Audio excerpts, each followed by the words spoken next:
Welcome to IBTV news. ముందుగా headlines చూద్దాం. మాగంటి సునీత కంటతడిపై రాజకీయ వేదికల్లో చర్చ వేడి. ప్రజల సానుభూతికి డ్రామాలు ఫలించవని పొన్నం వ్యాఖ్య. రాజకీయాల్లో కన్నీటి ప్రదర్శనలు ఇక పనికిరావని మంత్రి హెచ్చరిక.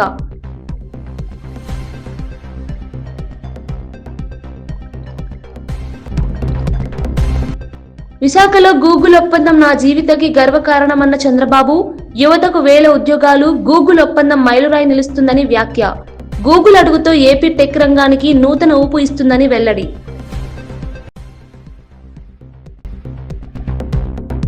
పరకామణి దొంగతనంపై భానుప్రకాష్ రెడ్డి ఘాటు హెచ్చరిక. సీసీ ఫుటేజ్ ఎక్కడా, భక్తులు సమాధానం కోరుతున్నారని వ్యాఖ్య. భక్తుల విశ్వాసం దెబ్బతీసే చర్యలపై తక్షణ చర్య డిమాండ్.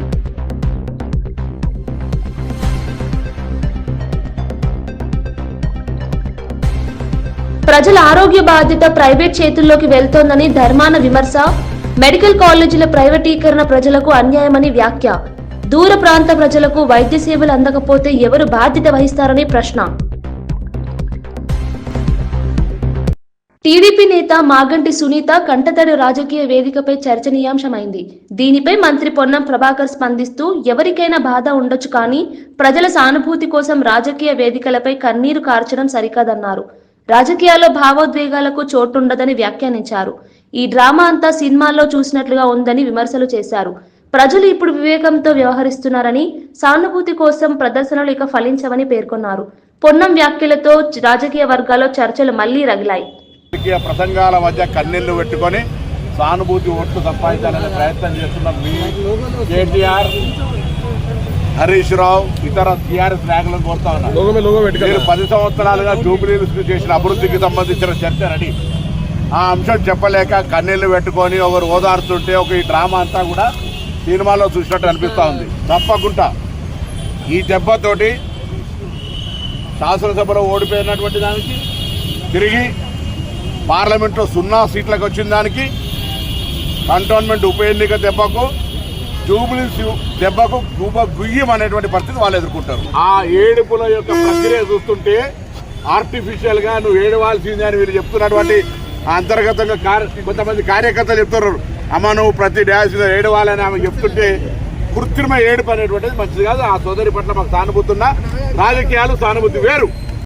ఆంధ్రప్రదేశ్ టెక్ రంగంలో కొత్త అధ్యాయం మొదలైందని మంత్రి నారా లోకేష్ అన్నారు. గూగుల్ క్లౌడ్ తో రాష్ట్ర ప్రభుత్వం ఒప్పందం చేసుకోవడం చారిత్రాత్మక ఘట్టమని పేర్కొన్నారు. డిజిటల్ ఇన్నోవేషన్, ఆర్టిఫిషియల్ ఇంటెలిజెన్స్ రంగాల్లో ఏపీ ముందంజల్లో ఉంటుందని తెలిపారు. గ్లోబల్ కంపెనీలతో కలిసి పనిచేయడం ద్వారా యువతకు కొత్త అవకాశాలు కలుగుతాయని అన్నారు. గూగుల్ వంటి సంస్థలు రాష్ట్ర అభివృద్ధికి మైలురాయిగా నిలుస్తాయని లోకేష్ పేర్కొన్నారు. ఏపీని టెక్నాలజీ హబ్ గా తీర్చిదిద్దేందుకు ప్రభుత్వం కృషి చేస్తోందని తెలిపారు. Senior ministers have given me clear guidance that we have to skill up, we have to embrace AI, we have to look at revamping our curriculum, getting our youngsters ready for the next wave of opportunities. India has been the beneficiary of the IT education in the past. We have seen the Y2K revolution transform cities like Hyderabad and Bangalore. And now we're going to see that AI revolution transforming the next wave of cities, if I may. And that's where education plays a very, very important role. And the Honorable Chief Minister has always understood it. That's why education and IT is under one minister. And the idea is to marry these two and ensure that these result in tangible outcomes in the field level. CM Chandrababu మాట్లాడుతూ, Google విశాఖలో అడుగుపెట్టడం తన రాజకీయ జీవితంలో ఒక పెద్ద విజయమని పేర్కొన్నారు. గతంలో హైదరాబాద్ లో హైటెక్ సిటీని అభివృద్ధి చేసినట్లే ఇప్పుడు విశాఖని ఐటీ హబ్ గా తీర్చిదిద్దుతామని తెలిపారు. ఈ ఒప్పందం ఆంధ్రప్రదేశ్ టెక్ రంగానికి కొత్త ఊపును ఇస్తుందని చెప్పారు. రాష్ట్ర యువతకు వేలాది ఉద్యోగ అవకాశాలు కలుగుతాయని ఆశాభావం వ్యక్తం చేశారు. భవిష్యత్తులో విశాఖను ప్రపంచ స్థాయి డిజిటల్ కేంద్రంగా తీర్చిదిద్దడం తమ లక్ష్యమని పేర్కొన్నారు. గూగుల్ పెట్టుబడులు రాష్ట్ర అభివృద్ధికి మైలురాయిగా నిలుస్తాయని అన్నారు. Google has come to Visakhapatnam. We are very happy. According to me, we are in an inspiring time. Technology is matured. I have seen once line telephones. That is how we used to do lightning call. We used to take 1 week or 10 days or never matured. That were the days. Now Even everybody is having a smartphone. మంత్రి కొండా సురేఖ మాట్లాడుతూ Congress party ఎల్లప్పుడూ ప్రజల అభిప్రాయాల ప్రకారమే నిర్ణయాలు తీసుకుంటుందని తెలిపారు. ప్రజాస్వామ్య పద్ధతిలోనే స్థానిక సంస్థల ఎన్నికలు కూడా జరుగుతాయని చెప్పారు. డీసీసీ అధ్యక్షుల వ్యవహారంలో ఏఐసీసీ ఆదేశాల మేరకే పరిశీలకులు రాష్ట్రానికి వచ్చినట్లు వెల్లడించారు. ప్రజా సమస్యలను పరిష్కరించడమే తమ ప్రభుత్వ ధ్యేయమని పేర్కొన్నారు. కాంగ్రెస్ ప్రభుత్వం తీసుకుంటున్న ప్రతి నిర్ణయం ప్రజల మేలు దిశగా సాగుతుందని చెప్పారు. రేవంత్ రెడ్డి నాయకత్వంలో తెలంగాణ అభివృద్ధి దిశగా ముందుకు సాగుతోందని సురేఖ వ్యాఖ్యానించారు. పార్టీ ముందుకు నడుస్తుంది. అదే క్రమంలో మొన్న youth elections, state youth elections కూడా మీరు చూశారు. అది డెమోక్రటిక్ వేలో యూత్ ను కూడా ఎలక్షన్ కూడా జరగడం జరిగింది. అదే పద్ధతిలో ఈరోజు మన అబ్జర్వర్ గారిని కూడా ఎందుకు పంపించారు అంటే, ఇక్కడ డిసిసి అధ్యక్షులను కూడా మరి ప్రజల కోరిక మేరకు, ప్రజల అభిష్టం మేరకు పనిచేసే వాళ్ళని, వాళ్ళ ఇష్టపడ్డ వాళ్ళని ఈరోజు నామినేట్ చేయడానికి, వారు ఏఐసిసి పంపడానికి ఇక్కడికి వారు రావడం జరిగింది. ముఖ్యంగా పార్టీని ఇంకా బలోపేతం చేయడానికి. ఎందుకంటే ఇప్పుడు లోకల్ బాడీ ఎలక్షన్స్ ఉన్నాయి, రాబోయే కార్పొరేషన్ ఎలక్షన్స్ ఉన్నాయి. ఇవన్నీ కూడా జరగాలి. మళ్ళీ ఇంకా పార్టీల్లో ఎక్కువ మెజారిటీతో మళ్ళీ గెలవాలి అంటే తప్పనిసరిగా గ్రాస్ రూట్ నుంచి కూడా కార్యకర్తలను మళ్ళీ వాళ్ళను ఉత్సాహపరుస్తూ ముందుకు నడిపించాల్సిన నాయకత్వం ఉండాల్సిన అవసరం ఉన్నది. ఇప్పటికే నాయన రాజేందర్ రెడ్డి గారు కానీ, స్వర్ణక్క కానీ, మరి వరంగల్లో ఇటు హన్మకొండ వాళ్ళ అధ్యక్షతన మంచి ఆర్గనైజేషన్ తోటి ముందుకెళ్తూ అందరినీ కూడా ఉత్సాహపరుస్తూ ముందుకు వెళ్తా ఉన్నారు. మరి మళ్ళీ ఇప్పుడు ఏఐసిసి ఆదేశాల మేరకు మళ్ళీ రిక్రూట్మెంట్ అనేది చెయ్యాలి అని ఆదేశించిన మేరకు వారు రావడం జరిగింది. జేసీ ప్రభాకర్ రెడ్డి, కమ్మ సంఘం నేత కాకల రంగనాథ్ల మధ్య వివాదం తీవ్రతరం అయింది. అసమ్మతి నేతలపై చర్యలు తప్పవని హెచ్చరించిన జేసీ ప్రభాకర్ రెడ్డి, కాకల రంగనాథ్ మరియు ఆయన సోదరులను టీడీపీ నుంచి సస్పెండ్ చేస్తున్నట్లు ప్రకటించారు. అయితే సస్పెండ్ చేసే అధికారం జేసీకి లేదని కాకల రంగనాథ్ ప్రతిస్పందించారు. ఈ వ్యాఖ్యలతో టీడీపీలో అంతర్గత కలహాలు బహిర్గతమయ్యాయి. జిల్లా స్థాయిలో నాయకత్వపరమైన విభేదాలు మరింత ముదురుతున్నాయి. రానున్న రోజుల్లో పార్టీ పరిస్థితిపై ఈ వివాదం ప్రభావం చూపే అవకాశం కనిపిస్తోంది.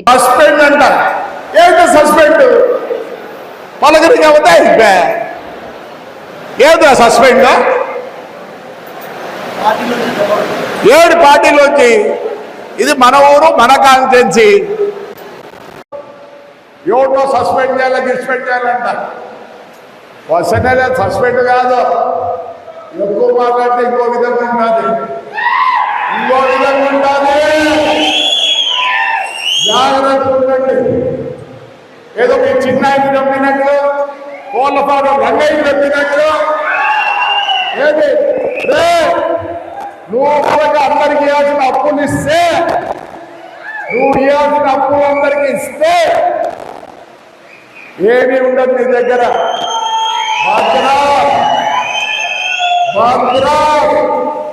మళ్ళీ చెప్తున్నా భద్రం. వ్యవసాయ మంత్రి Tummala Nageswararao national mission on edible oil seeds 2025-26 కార్యక్రమంలో భాగంగా ఉచిత వేరుశెనగ విత్తనాల పంపిణీని వీడియో కాన్ఫరెన్స్ ద్వారా ప్రారంభించారు. రాష్ట్ర వ్యాప్తంగా నాణ్యమైన విత్తనాలను 100% సబ్సిడీతో అందజేస్తున్నట్లు తెలిపారు. నూనె గింజల ఉత్పత్తి పెంపుతో రైతుల ఆదాయాన్ని పెంచడమే ప్రభుత్వ లక్ష్యమని చెప్పారు. తెలంగాణను నూనె గింజల ఉత్పత్తిలో స్వయం సమృద్ధి దిశగా తీసుకెళ్లేందుకు ప్రభుత్వం కట్టుతడి ఉందని మంత్రి పేర్కొన్నారు.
టీపీసీసీ ప్రధాన కార్యదర్శి గజ్జెల కాంతం మాట్లాడుతూ బీసీ వర్గాలకు న్యాయం చేయడం రాహుల్ గాంధీ కల అని పేర్కొన్నారు.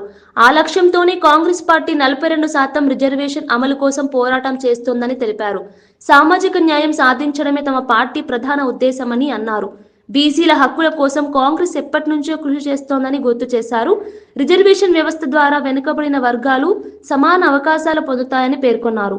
రాహుల్ గాంధీ చూపించిన దిశలో తెలంగాణ కాంగ్రెస్ కట్టుబడి ముందుకు సాగుతుందని గజ్జెల కాంతం స్పష్టం చేశారు. అనే లక్ష్యంతో ముందుకు పోతున్నాడు. ఈ దేశంలో బీసీలు 60% బీసీలు ఉన్నారు. బీసీల జనాభా నిష్పత్తి ప్రకారము వాళ్లకు రిజర్వేషన్లు అమలు చేయాలనేటువంటి లక్ష్యంతో మా రాహుల్ గాంధీ గారు ముందుకు పోతున్నాడు. ఈలో ఎస్సీల జనాభా నిష్పత్తి ప్రకారం వాళ్లకు రిజర్వేషన్లు కావాలి, ఎస్టీలకు జనాభా నిష్పత్తి ప్రకారం వాళ్లకు రిజర్వేషన్లు కావాలి, అగ్రవర్ణాల పేదలకు వాళ్ళ జనాభా నిష్పత్తి ప్రకారం వాళ్ళకు కూడా రిజర్వేషన్లు అమలవుతున్నాయి. అందులో భాగంగానే దేశంలో 60% బీసీలు ఉన్నారు కాబట్టి వాళ్ళ జనాభా నిష్పత్తి ప్రకారం వాళ్ళకు రిజర్వేషన్లు కావాలన్న లక్ష్యంతో దేశవ్యాప్తంగా మరి కులగణన జరగాలని చెప్పి రాహుల్ గాంధీ గారు పిలుపునివ్వడం జరిగింది. బీసీలకు న్యాయం జరగాలి, వాళ్ళ జనాభా నిష్పత్తి ప్రకారం రిజర్వేషన్లు అమలు చేయాలనే లక్ష్యంతో మరి రాహుల్ గాంధీ గారు ముందుకు పోతున్నారు. ఈలో రాష్ట్ర ముఖ్యమంత్రి రేవంత్ రెడ్డి గారు ఎస్సీలకు సామాజిక న్యాయం జరిగింది, ఇటు ఎస్టీలకు కూడా సామాజిక న్యాయం జరుగుతుంది.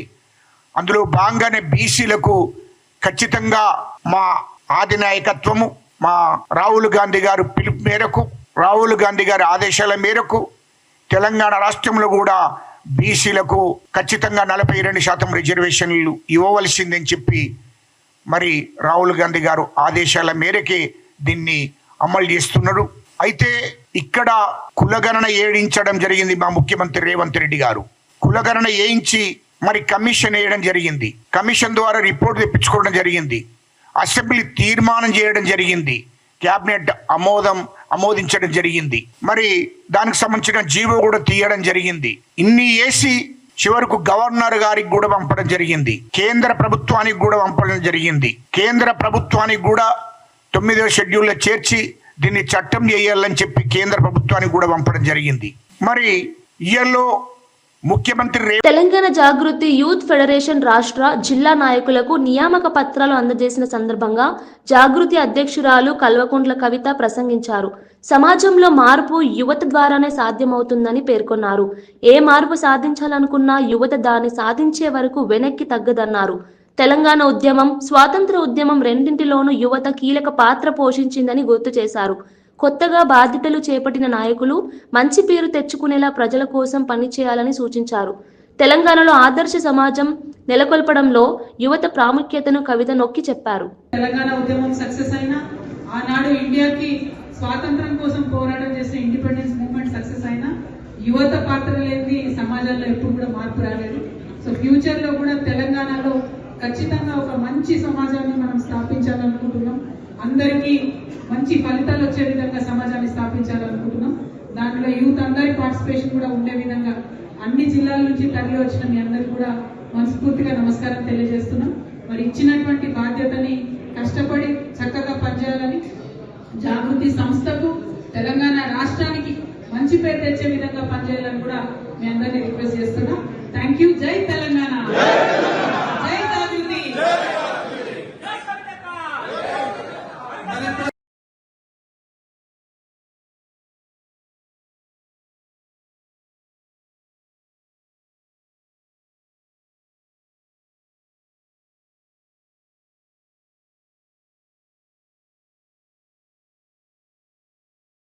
జనసేన పీఓసీ గూడూరు వెంకటేశ్వర్లు తీవ్ర ఆవేదన వ్యక్తం చేశారు.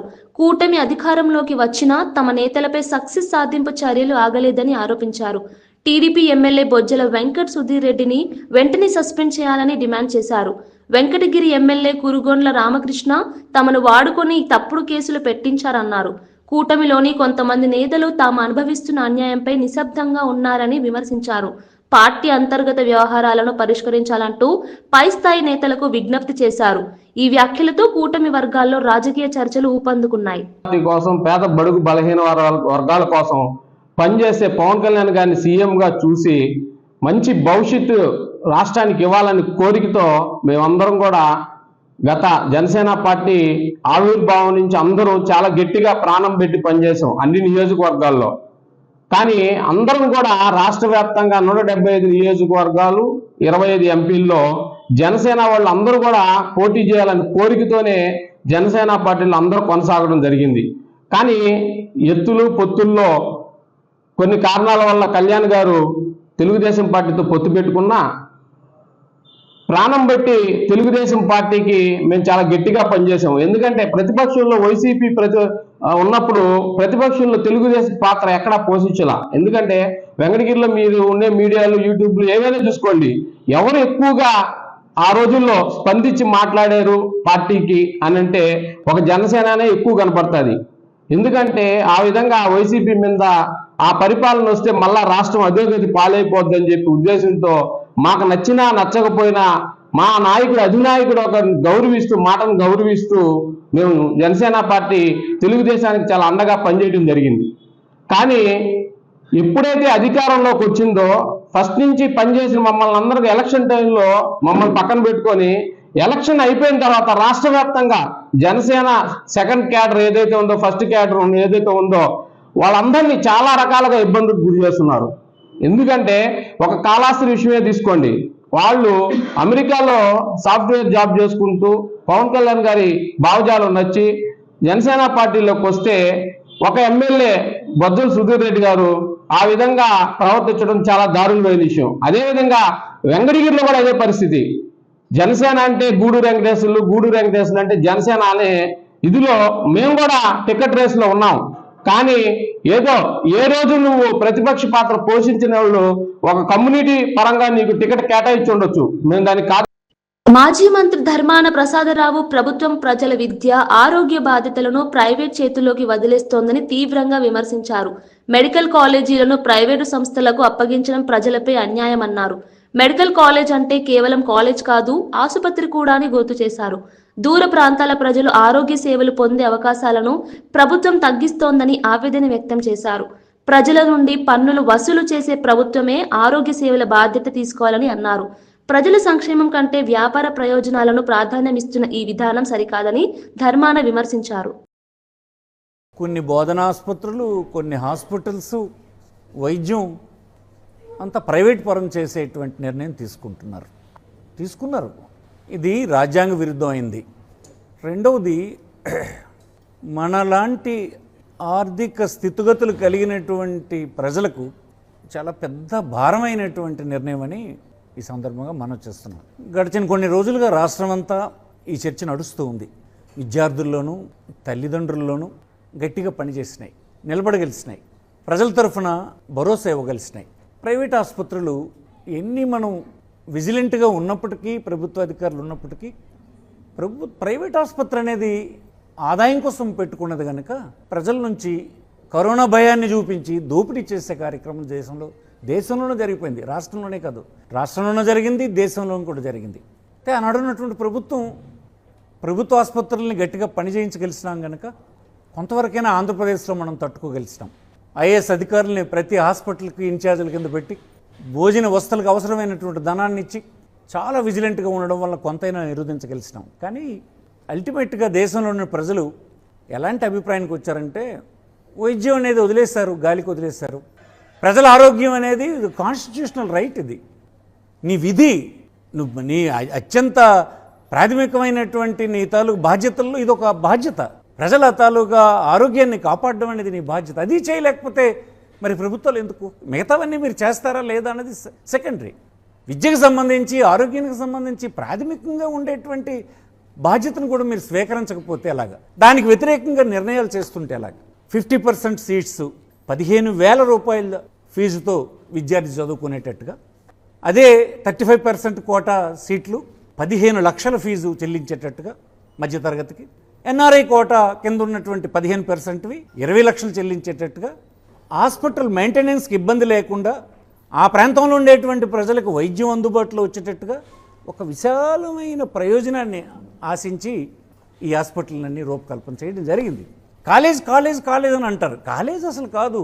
ఆ కాలేజ్ ఎక్కడవుతుంది? మనం ఎప్పుడూ ఎరగనటువంటి ఒక మారుమూల ప్రాంతం, అక్కడికి వెళ్తుంది. అది కాలేజేనా? కాదు, ఆసుపత్రి. విద్యార్థులకి, వైద్య విద్యార్థులకు బోధనతో సహా ఒక సమగ్రమైన ఆసుపత్రి అందుబాటులోకి తెస్తున్నాం. ఆ విధంగా మనం చూడాలి. దాన్ని మీరు ప్రైవేట్ పీపుల్కి ఇస్తామంటే ప్రైవేట్ పీపుల్ ఎందుకు మీరు ఇచ్చేస్తుంటారో చెప్పండి. ఈ భారం మేము మొయ్యలేము అనే కదా మీరు చెప్పేది. ప్రభుత్వం ఎక్కడ చేయగలదు అనేటువంటి మాట కదా. ప్రభుత్వం చేయదు అన్నప్పుడు ప్రైవేట్ పీపుల్కి దేనికి ఇస్తుంటారు మీరు? వాళ్ళు చేయగలరని ఎలాగనుకుంటున్నారు? అంటే మీరు జనం దగ్గర డబ్బు వసూలు చేసుకోండి అని చెప్తున్నారు. 85 సంవత్సరాల తర్వాత కూడా మారుమూల ప్రాంతానికి ఒక బోధన ఆసుపత్రి వస్తే అది కూడా మనం ఇవ్వలేని దిక్కుమాలిన పరిస్థితులు ఉంటే ఎలా? మాజీ మంత్రి సీదిరి అప్పలరాజు ఆంధ్రప్రదేశ్లో నకిలీ మద్యం సమస్యపై మండిపడ్డారు. రాష్ట్ర ప్రజల ప్రాణాలతో చంద్రబాబు ప్రభుత్వం ఆటలాడుతోందని ఆరోపించారు. ఆయన అనుచరులు కోట్లాది రూపాయలు సంపాదించుకుంటూ ప్రజల ప్రాణాలను ప్రమాదంలోకి నెట్టుతున్నారని అన్నారు. నకిలీ మద్యం సరఫరా వ్యవహారంపై ప్రభుత్వం కఠిన చర్యలు తీసుకోవాలని డిమాండ్ చేశారు. ప్రజల ప్రాణాల కంటే లాభాలకే ప్రాధాన్యమిస్తున్న నాయకత్వం సిగ్గుపడాలని పేర్కొన్నారు. ప్రజలు ఈ మద్యం మాఫియాను తిప్పికొట్టి నిజమైన మార్పు తీసుకురావాలని అప్పలరాజు పిలుపునిచ్చారు. నకిలీ మద్యం తయారు చేసి నకిలీ లేబుల్ అంటించి నాణ్యమైనటువంటి మద్యం పేరిట రాష్ట్ర వ్యాప్తంగా అన్ని షాపుల్లో కూడా సరఫరా చేస్తూ ప్రజల ఆరోగ్యాన్ని ఏ మాదిరి గుల చేస్తా ఉన్నారో మనందరం చూస్తా ఉన్నాం. ఒకరు గమనించాలా, గతంలో జగన్మోహన్ రెడ్డి గారు ఉన్నప్పుడు ప్రభుత్వాలే షాపులు మెయింటైన్ చేస్తున్నప్పుడు చాలా ఖచ్చితంగా నోటిఫైడ్ డిస్టిలరీస్ నుండి నోటిఫైడ్ బ్రాండ్స్ ని సరఫరా చేస్తూ ప్రజల ఆరోగ్యానికి గ్యారంటీ ఇచ్చినటువంటి సందర్భం. మరి ఈరోజు ఏది? ఎక్కడుంది ప్రజల ఆరోగ్యానికి భద్రత? ఎక్కడుంది మందు తాగే వాళ్ళకి ఇది నాణ్యమైనదా నకిలీదా అన్నటువంటి భరోసా ఎక్కడుందని నేను అడుగుతా ఉన్నాను నేను. మరి దీని ముఖ్యమంత్రి గారు కానీ ఇతరత్ర నాయకులు కానీ ఎవరు సమాధానం చెప్తారు? ఎన్ని వేల ప్రాణాలు పోయి ఉంటాయి ఈ 16 నెలల్లో ఒకసారి గమనించమని ప్రజలందరినీ కోరుతా ఉన్నాను. వైసీపీ వాళ్ళే నకిలీ మద్యాన్ని అలవాటు చేశారట. సిగ్గు లజ్జ ఉండాలంటే మాటలు మాట్లాడడానికి, బుర్రా బుద్ధి ఉండాలంటే మాటలు మాట్లాడడానికి స్వయంగా ఎమ్మెల్యేగా పోటీ చేసినటువంటి మీ అభ్యర్థి దీనికి సూత్రధారుడైతే దాన్ని కూడా మీరు వైఎస్ఆర్ కాంగ్రెస్ పార్టీకి అంటగడతా ఉన్నారంటే అది మీ దివాలా కోరుతనానికి నిదర్శనం అని చెప్పి సందర్భంగా తెలుగుదేశం నాయకులకు నేను చెప్పదలుచుకున్నాను. నేను నకిలీ మద్యం ఒక ముఠా అయితే వేల కోట్లు దందా జరుగుతూ ఉంటే పలాస నియోజకవర్గంలో మరో రకమైనటువంటి అదనపు దందా జరుగుతూ ఉంది. అమ్ముతున్నదేమో నకిలీ మద్యమే, దానిపైన కూడా మళ్ళీ అదనంగా లిక్కర్ బాటిల్ కి 10 రూపాయలు అదనంగా. టీపీసీసీ అధ్యక్షుడు మహేష్ కుమార్ గౌడ్ మాట్లాడుతూ బీసీలకు 42% రిజర్వేషన్లు ఇవ్వాలన్న కాంగ్రెస్ ప్రభుత్వం నిర్ణయం చారిత్రాత్మకని పేర్కొన్నారు. బీజేపీ, బీఆర్ఎస్ వ్యతిరేకించినా ప్రజల మేలు కోసం ముందుకు సాగుతున్నాయని తెలిపారు. హైకోర్టు తీర్పు బాధాకరమని, న్యాయం కోసం సుప్రీంకోర్టులో స్పెషల్ లీవ్ పిటిషన్ దాఖలు చేసినట్లు వెల్లడించారు. బీసీ వర్గాల హక్కుల కోసం కాంగ్రెస్ పార్టీ చివరి వరకు పోరాడుతుందని చెప్పారు. రాహుల్ గాంధీ ఆలోచనల ప్రకారం సామాజిక న్యాయం సాధించేందుకు ప్రభుత్వం కట్టుబడి ఉందని పేర్కొన్నారు. సుప్రీంకోర్టు నుంచి న్యాయం జరుగుతుందని గౌడ్ విశ్వాసం వ్యక్తం చేశారు. మొదట్లో అసెంబ్లీలో పాస్ చేసినటువంటి చట్టాలు కావచ్చు, తర్వాత మేమిచ్చిన జీవో కావచ్చు, ఇవన్నీ కూడా చరిత్రాత్మక నిర్ణయాలు. ఓబీసీల యొక్క జీవితాలు బాగుపరచాలని చిత్తశుద్ధితో కాంగ్రెస్ పార్టీ తీసుకున్నట్టు అన్ని కార్యక్రమాలు అడుగడుగున బీజేపీ, బీఆర్ఎస్ వ్యతిరేకిస్తూ వచ్చినప్పటికీ కూడా ఎక్కడ వెనక్కి తగ్గకుండా తెలంగాణ ప్రభుత్వం ముఖ్యమంత్రి రేవంత్ రెడ్డి గారి నేతృత్వంలో చట్టాలు చేయడం, ఆర్డినెన్స్ తీసుకురావడం, జీవో ఇచ్చి ఎన్నికలకు పోవాలనుకోవడం, ఇవన్నిటి కూడా పూర్తి వివరాలతో మేము హైకోర్టులో వాదించినప్పటికి కూడా స్టే ఇవ్వడమే కాకుండా టోటల్ రిలీఫ్ చేసినారు. ఎలక్షన్లకు పాత పద్ధతినే, పాత రిజర్వేషన్ ప్రకారమే పోవాలని హైకోర్టు ఇచ్చిన తీర్పు చాలా బాధాకరం. మా న్యాయ కోవిధులు అన్ని విషయాలు కూలంకషంగా హైకోర్టుకి విన్నవించినప్పటికీ మాకు అవకాశం ఇవ్వకుండా టోటల్ ఎలక్షన్కి పోవాలని రిలీఫ్ ఇవ్వడం అన్నదని ఇది చాలా బాధాకరమైన విషయం. అందుకే తెలంగాణ ప్రభుత్వం అదేవిధంగా కాంగ్రెస్ పార్టీ నిన్న సుప్రీంకోర్టులో హైకోర్టు ఇచ్చినటువంటి స్టేని ఆర్డర్ని ఛాలెంజ్ చేస్తూ స్పెషల్ లీవ్ పిటిషన్ దాఖలు చేయడం జరిగింది. దాంట్లో భాగంగానే ఇప్పుడు నేను మా సీనియర్ అడ్వకేట్ అభిషేక్ సింగితో దాదాపు గంట పాటు వారితో సమావేశమైనాం. అన్ని విషయాలు కూలంకషంగా చర్చించినాం. ఇది గురువారానికి మా అడ్వకేట్స్ మా న్యాయవాదులందరూ కూడా గురువారం వరకు వస్తుందని ఆశాభావం వ్యక్తం చేస్తా ఉన్నాం. బులెటిన్ ముగించే ముందు హెడ్లైన్స్ మరోసారి చూద్దాం. మాగంటి సునీత కంటతడిపై రాజకీయ వేదికల్లో చర్చ వేడి, ప్రజల సానుభూతికి డ్రామాలు ఫలించవని పొన్నం వ్యాఖ్య. రాజకీయాల్లో కన్నీటి ప్రదర్శనలు ఇక పనికిరావని మంత్రి హెచ్చరిక.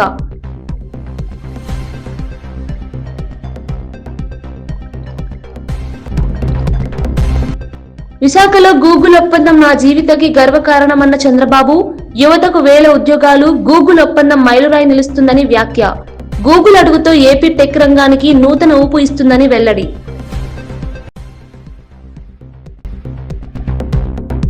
పరకామణ దొంగతనంపై భానుప్రకాష్ రెడ్డి ఘాటు హెచ్చరిక. సీసీ ఫుటేజ్ ఎక్కడా, భక్తులు సమాధానం కోరుతున్నారని వ్యాఖ్య. భక్తుల విశ్వాసం దెబ్బతీసే చర్యలపై తక్షణ చర్య డిమాండ్.